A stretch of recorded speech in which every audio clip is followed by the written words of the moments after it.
Physic. I hope we win.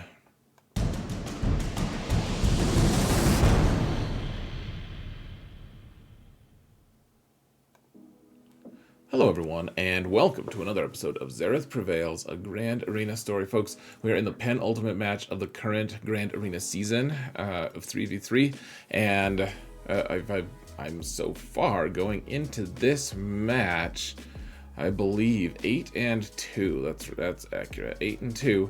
And my opponent's a good player, places a good, strong defense. I decided to place a lot on defense, still keeping 4 Galactic Legends, because you need, in 3v3, you need to keep some good flexibility for your offense. So you'll see that in play. My opponent did place his Lord Vader team with Maul, and I decided to give it a try. I wanted to try Supreme Leader Kylo against it, so you get to see that today, among other things. A few other counters, a few other teams that you guys haven't seen that are actually pretty decent, and I'll show you guys my defenses toward the end. So just a reminder, folks, if you want to support this channel for free, all you've got to do, please hit that thumbs up button or leave a comment in the comment area. Both of them help me to mount the algorithm, which you guys have been helping me do a lot lately. I really appreciate all of the assistance. Let's continue on that track.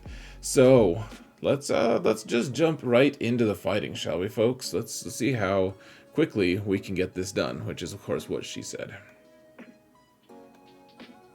Okay, so here we are, guys. They have the Lord Vader with Maul team, Commander Luke, Bando, Darth Revan, and Rey. So they put 2 Galactic Legends up front, which kind of threw me for a loop. I thought you have to be careful what they have about what they have in the back, but they don't have General Skywalker, which he's kind of like the problematic team, right? In the front zone, because then you have to use a Galactic Legend or you have to use a pretty sketchy counter, and right now that's pretty golden, honestly. So nice to have 2 Galactic Legends there, though. Rey does have armor, so that's going to be tough. And then up top, they have a Nute team. So this is a Mando team with Han and Chewie. So we giving them 20% or 20 health. No, 20 total health. That's all.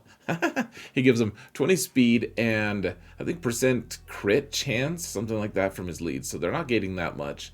And otherwise, they have a Jango team. It's pretty weird. So we just jumped right in, though, folks. We're using Supreme Leader Kylo here. L3 and Watts. You put the taunting tech on Kylo. Obviously, he's not going to taunt, but he is going to dispel all the debuffs every time he takes a turn. And then you put just the regular, like, medic buff, whatever it is, on L3 right away, so that she can she'll dispel every time she's hit. She'll dispel her own debuffs, and then she's just going to heal. And the idea here, folks, is as long as L3 gets a turn, eventually, like Maul kind of made it sketchy for just a minute there, because Kylo just didn't want to be hit 5 times in a row. And so now that L3 is starting to get some buffs and everything, now it's well, it doesn't matter what buff she has, really. Like he's doing true damage, Maul is, and so that true damage actually, like her crit avoid and everything, her defense, that's all irrelevant. But she is now taunting, I think, and that is the main thing, folks. And once we can kill Maul, then of course everything is better. And keep in mind, folks, so we're the idea here is Watt is going to eventually die. L3, I don't know if we need L3 here. Frankly, my buddy Solo Base said that L3 is pretty important to this whole process. But keep in mind, if you keep Royal Guard around for a little bit, obviously we didn't this time, Royal Guard can be stunned, and when Royal Guard can be stunned, then you can leech, you can get double the mastery from your AoEs on against someone who is stunned. So there is that. It's nice to have L3 here just because we're kind of spreading the hits. And the idea here, folks, and I did just kind of rush it because I know that people can almost time out in this fight. You just want to do the poke and the AoE as much as you can. Just keep working on trying to get your ult. Now, this works really well in 3v3, actually. in the thumbnail, I do ask, like, how does this do against Lord Vader? It was kind of facetious in the sense that I already knew. I've seen this work a few times, and this is very reliable. Now, I wanted to bring L3 just for a little additional survivability, just because Maul is on the team. If you don't have Maul on the opposing team, though, you can probably just take your opposing, you can only all you have to do is take Lord Vader and Watt, and then L3, of course, is going to, I mean, the thing is, L3 is going to end with full strength and protection here, or strength and protection, health and protection here, so she's not really taking that many banners off. It's just the dead Watt that sucks. So we got 50 banners, and that's probably good. That's probably enough. So now we got to take out this Darth Revan team. My opponent put a Gear 12 Sith Empire Trooper here, though. So we're still doing the same thing. Just cycle the turn meter, and eventually you can just take out Sith Empire Trooper without a ton of issues. And because you do the AoE from Veers, it gets rid of the Foresight on Darth Revan and Basti. And Dark Trooper can take out Basti first, then Revan, because if you hit Revan first, Revan is going to share a lot of that damage with Basti, and you might not end up killing any of them. So now we're going to use Geos against a Bando team, and he's already in poop stance. That's fine. And honestly, like, here's the thing about this team. In 5v5, totally different animal. Geos just they're totally different animals, as in, like, they're animals, and they get slaughtered like animals against this team in 5v5, at least a lot of times, because this team can get days from a few different places.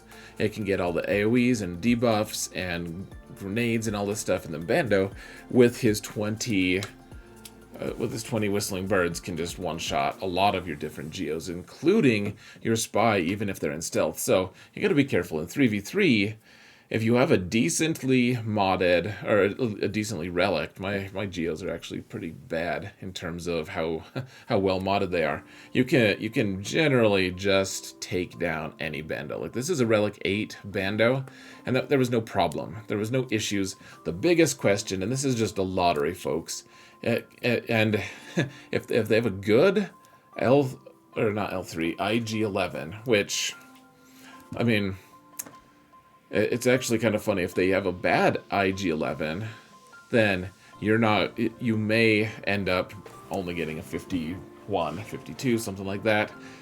If they have a really thick IG 11, that's actually better, because you can then you can just time it so that you get your heal as your last move and get a win. So anyways, we've got Kenobi Cat here against Rey, and here's the thing, folks.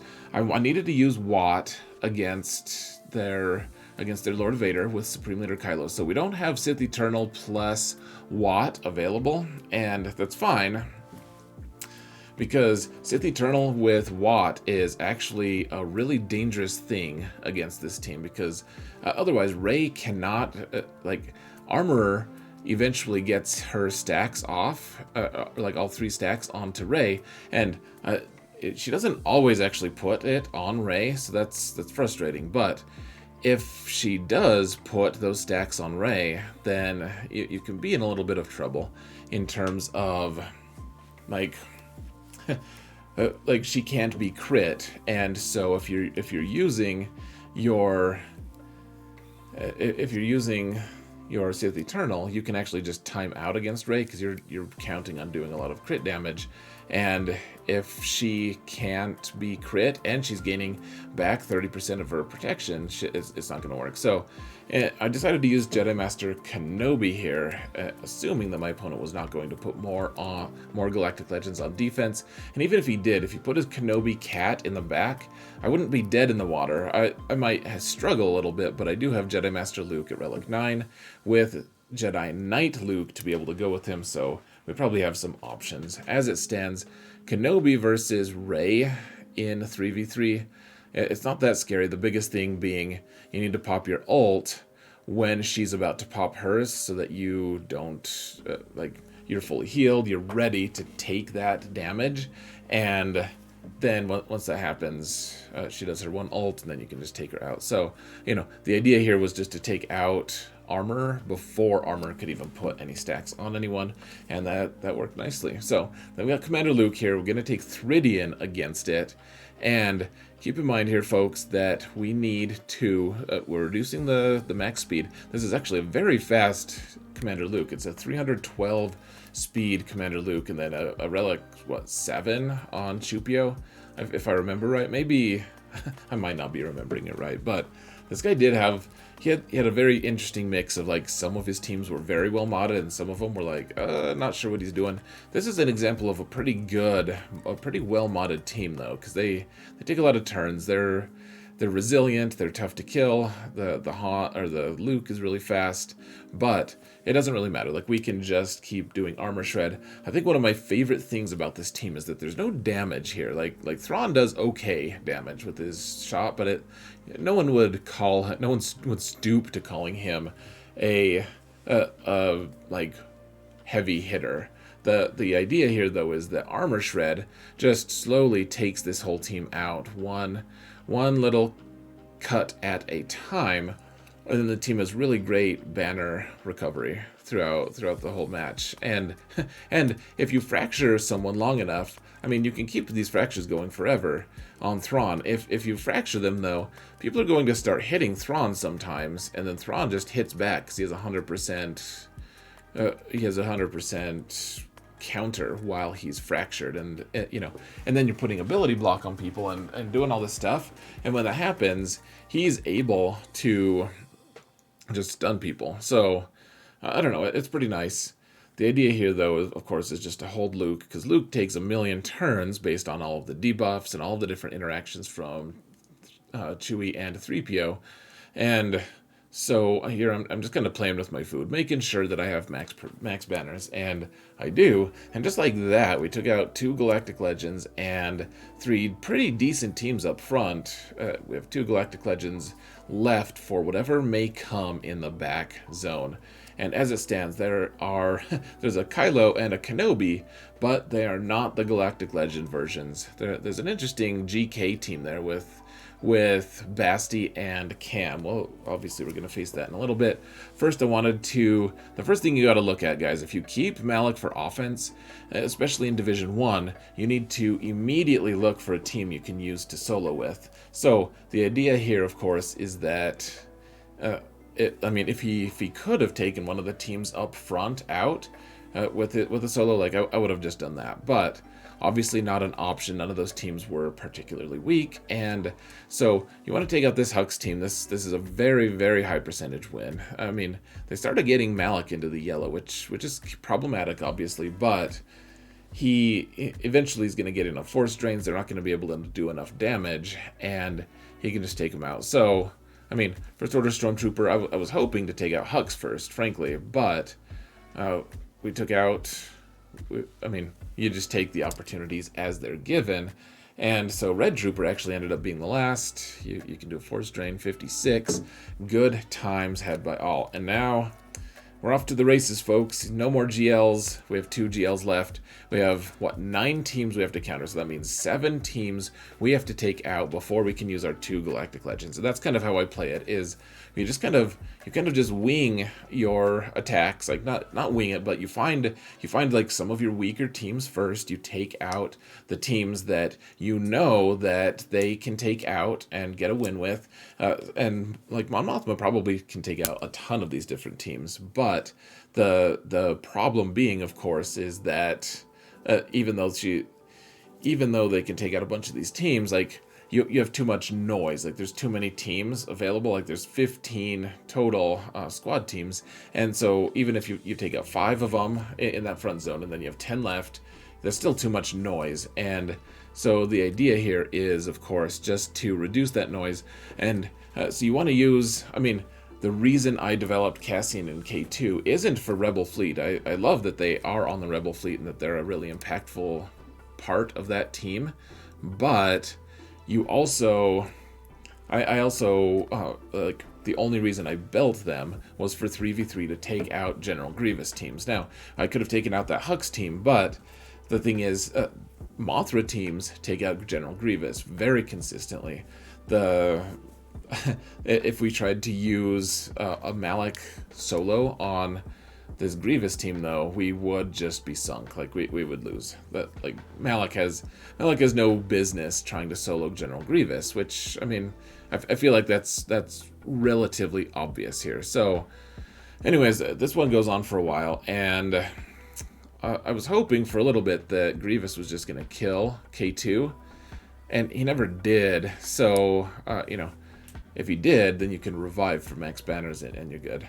Okay, so we're gonna shift here. This team is very strange. I don't really like it, guys. So you wanna obviously get the contract as quick as you can so that Mando can do his thing. Obviously, Cam is the only real threat on this team. If you can kill him pretty quickly, then it's pretty nice. Obviously, so. Oh, look at Cam taunting. What a loser. Don't put that unique on, guys. So he's got double retribution too, but so you want Mando to go kill or disintegrate that Cam. And now the thing about Kenobi and Basti, like the thing that people don't get is that they cancel each other out. This is one of the most silly teams ever. Like, this used to be, like, in 5v5 back in the day, this used to be one of the best arena teams. These two plus like Chirrut and Baze, and I don't even remember who the fifth was. Like, it was just like this annoying timeout team. Maybe it was like Nihilus or something.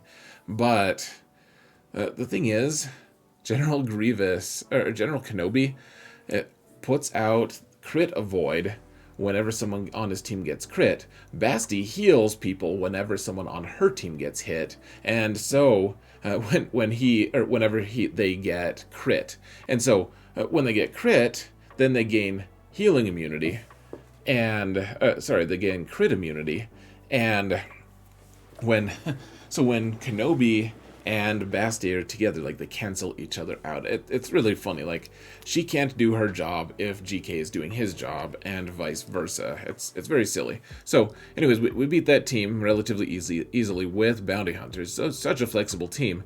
And for our troubles, they gave us a 55 on General Skywalker. They started attacking while I was attacking, which is kind of fun.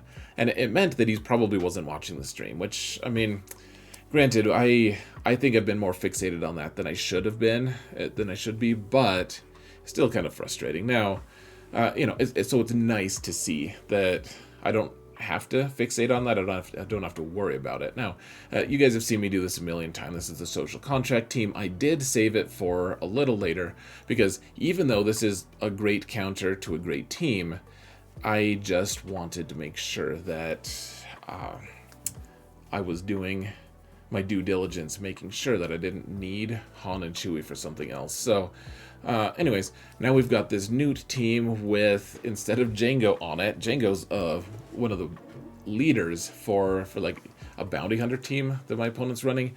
So they put Sunfac here, which is by far an inferior. I don't think that's the right way to say it, but it's quite the inferior character to go with this team. Like, Jango is just approximately 1 trillion times better than Sunfac on this team. Sunfac is dormant. Look at how much impact Sunfac has made so far. I mean, if you hit Sunfac, sometimes Sunfac will shoot you back, but otherwise, who cares? Like, Sunfac's like, hey, look at me, I'm gonna taunt, and it just doesn't matter. So we're gonna mark Sunfac, and then I was like, you know what? We should probably just kill Nute for the first time.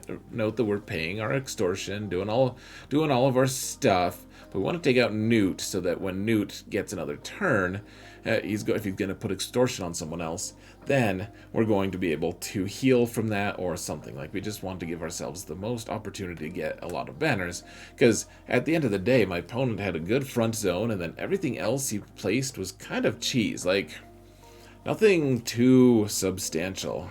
So, you know, I mean, there is the weird Mando team with Han and Chewie and all that. Okay, so my opponent attacked again, and let's see, they took out Lord Vader for like 47 banners, and then they killed CLS team. Oh no, they attacked CLS team and lost. So we're starting to get a little wiggle room. They got a 47 and then they lost. And so we're going to take Basti Cam here against this Dooku team, and almost before I can even start talking about it, they're gone. Kitty Mundi does like 160 something damage, just ignorant amounts of damage to that Relic 7 nest, and God wills it, folks. We got Kyber, and yeah, we were chuckling quite a bit at Gambit Fight Night for sure. Now, this is a more speculative one. After my opponent had failed, I think they failed another one in on that bottom zone, and I was like, you know what? We have the banners. We can, even with like near fiasco in ships, I think we can still, like, we've got the bit in our mouth. I think we can afford this. So the idea here, folks, is you go up against Mothra, and in 5v5, I think this works just fine because you get 20 stacks and you can just take out one of these guys. I'm guessing this is all theorycraft. I haven't tested it at all. Though I guess they do have all of their health and protection sharing. So maybe they'd be too buff. I don't really know. But the idea, as I'm trying to spit out, is Mando is going to be getting, or Bando's going to be getting more and more Whistling Bird stacks from this comp, because there are 4 characters for you to try to debuff with IG, and they're trying to do damage. So, and then, you know, you can target whoever you want. You go into Poop Stance, you get 5, you're up to 9 Whistling Birds, up to 10, and the idea here is if you can just one-shot Pow, then he's just gone. He's non-revivable. So then, let's see. The reason we kind of switched frames there, guys, is because I sped everything up, because it just takes for freaking ever. Cara Dune's animations are obnoxious, and it just takes a while to try to chip away at them. Something about chipping. I don't know. So now Worthless Guy has his promotion, and they are doing days on everyone, and that's kind of scary. But we have a way. I mean, at the end of the day, at the end of the days, you can see what I did there. You can actually just not worry about days, really. Like IG, every time IG takes a turn, those dazes are just going to go away anyways. And meanwhile, we just need to keep working on Cara Dune, keep working on keeping our banners high, and we have 2 minutes left. And the first time we did the AoE, or the Whistling Birds, didn't kill her at all. Like, didn't even come that close to it. And of course they're regenerating hit points and everything every time they take a turn. Mon Mothma's healing her, so do the Whistling Birds, didn't do that much damage to her once again. So I mean, I'm just not just gonna give up. And that's the thing. Her protection is way higher than her health, so if we get her protection down, then Bando can actually do a decent damage, do some decent damage with his basic. But you know, as it stands, we're just saving the AoE from IG. And once again, go into Poop Stance, do the AoE up to 6, and do the shot from Queel up to 7. See if we can take out Cara. We do. 45 seconds left. Thank goodness, only 52 banners. Not something I'm going to try in 3v3 again against a team with a huge tank. Now, we have 3 teams remaining, folks, and we do have Jedi Luke, and this is kind of what I had been waiting for.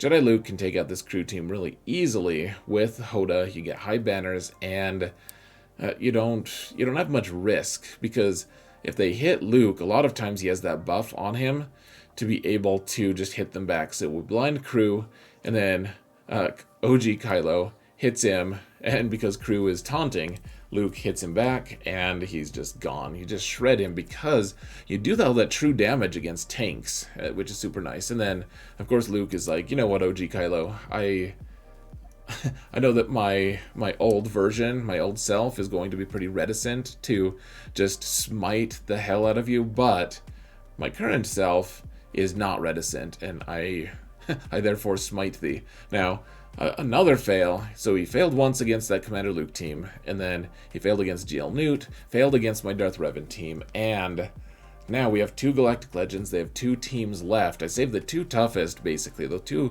that are the toughest to counter. And so we're taking Supreme Leader, Sith Eternal, and my initial idea here, folks, was to all you have to do, you put your mark, or your whatever it is, the link on Han and Chewie because they assist each other so much that you're gonna get your ultimate really fast, and we did.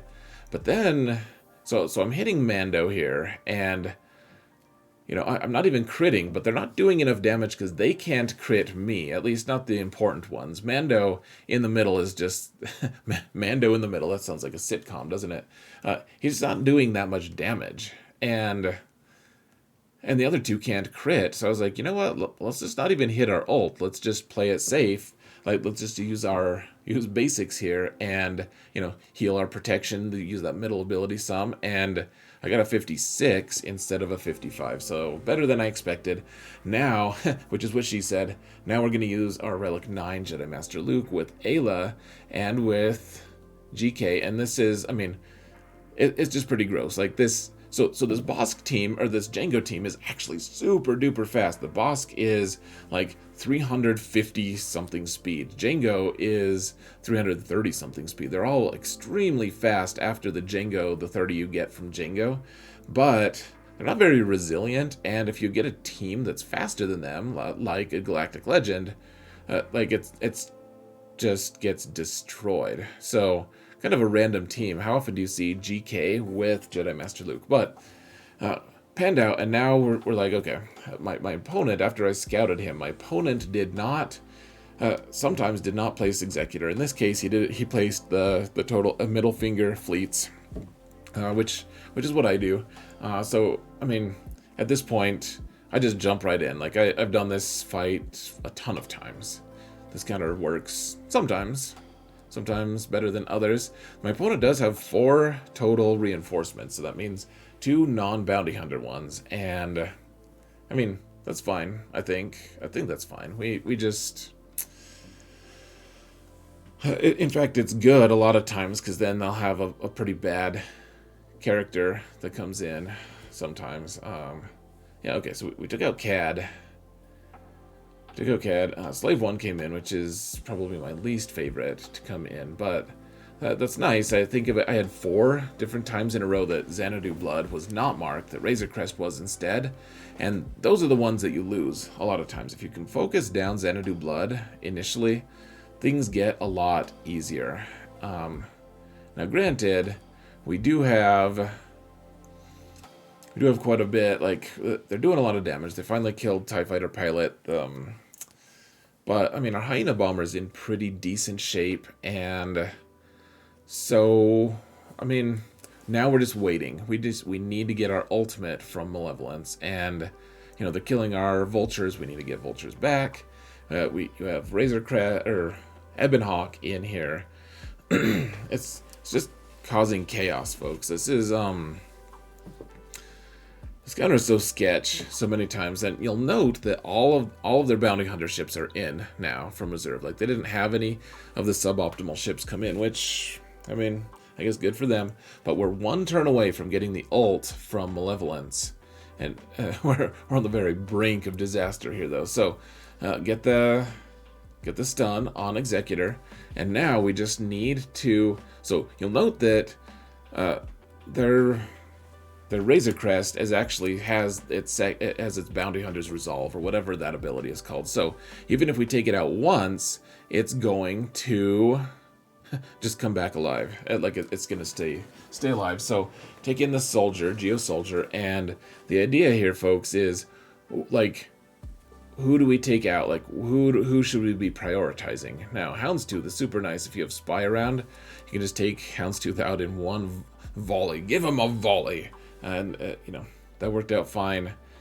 And honestly, like, we managed that ult pretty dang well. Like, we managed to take out a lot of good teams. Gauntlet comes in, and I'm like, okay, we can kill Gauntlet. There's no issue with killing Gauntlet. But, I mean, Hyena Bomber's close to dead, and then they blew up my ship, which is frightening. But, I mean, they only have Gauntlet left, so it's like, I guess I can still win even without a capital ship. Get a 51. That's not a great banners, but I mean, I'm not gonna complain. That drops what, 15 banners? That's that's pretty close to dropping 20. But realistically, we wouldn't just be dropping 20 on a fail. Like, we'd get worse. So, anyways, now now we're just going to use our rebels. I got the good RNG where I managed to take Anakin out real close, and then I could just do an AoE and just take him out before their negotiator could buff him. So, yeah. Once he dies like that, I mean, this match obviously gets way easier. Like, if you don't have to manage the ETA, that is super nice. So, all I'm trying to do here, folks, just trying to bide my time just a little bit. Want to just take out that clone sergeant, and then, really, if we can, just take out Ahsoka first, because I don't like killing that Rebel Y-Wing, or the BTL first, because once you do kill the BTL, then the rest of his team has counterattack. I forget what percentage it is, but as it happened, we needed to take out the BTL, take out Ahsoka, get good banners, and call it a day. My opponent did continue attacking. I'll show you guys what it looks like in just a moment, but this is the final score that I have, 33-15. I only ended up dropping, 23 total banners, and 15 of those were on Executor. A couple more of those were on Negotiator. So, we dropped 6 total. Let's see. 15, another 2 from Negotiator, so 17. And then we dropped 23, so yeah, 6. 6, and on squads. And they'd already dropped more than 6 on Lord Vader. Failed a bunch. So this was a win, but how well did my defenses hold up is the real question. So let's go. Whoa, we're in the. Why are we in the game? Why are we looking at iPenguin? So this is my finals match, guys. He is actually a top something contender. Yeah. So he's number 7 right now. He's working on top 10, and you'll see he's gotten top 10 before in Division 1. So very, very tough opponent in the finals. So stay tuned for that. Come catch me live if you're watching this the day of. So we got the win, as I said, but how did my defenses end up doing? I'll show you guys here for just a moment. So he couldn't clear. And actually, my alt and my Prevail Man account, we only got half cleared on all 3 of them. So General Skywalker, 0 holds, Lord Vader, 0 holds, and then a hold each for Darth Revan and Commander Luke, and then 2 holds for the GL Nute team. So yay. And once you fail once against Commander Luke, it can be really tough to dig yourself out. So in the back, they did one-shot the Rey team. They beat Padme, Jedi Training Rey, Grievous Nest, and then they lost one against my Asajj Spirit team, which felt good. A team sometimes gets holds against good players. And then up top, you can see I have Maul on its own team, failed. He failed against that. The Finn Poe team is funny because my second Finn is actually missing a mod. I realized at some point. So what's his speed here? Let's just check that out. Yeah, 295. Woo! Go Finn. And otherwise, let's see. I took 5 to get through my Boba team, and then 1 each to get through Traya and Strawberry Head Maul. And then they couldn't even get to my ships, which I guess is good enough for me. So got the win. I hope you excuse my exhaustedness, guys. I'm pretty tired. I need to go to bed, but I'm gonna just pull the plug here, guys. Stay tuned for the finals. It's gonna be an epic one. If you're not gonna watch it live, come watch it on YouTube, obviously. So guys, thank you all so much for watching, and remember that in all things, Xaereth prevails.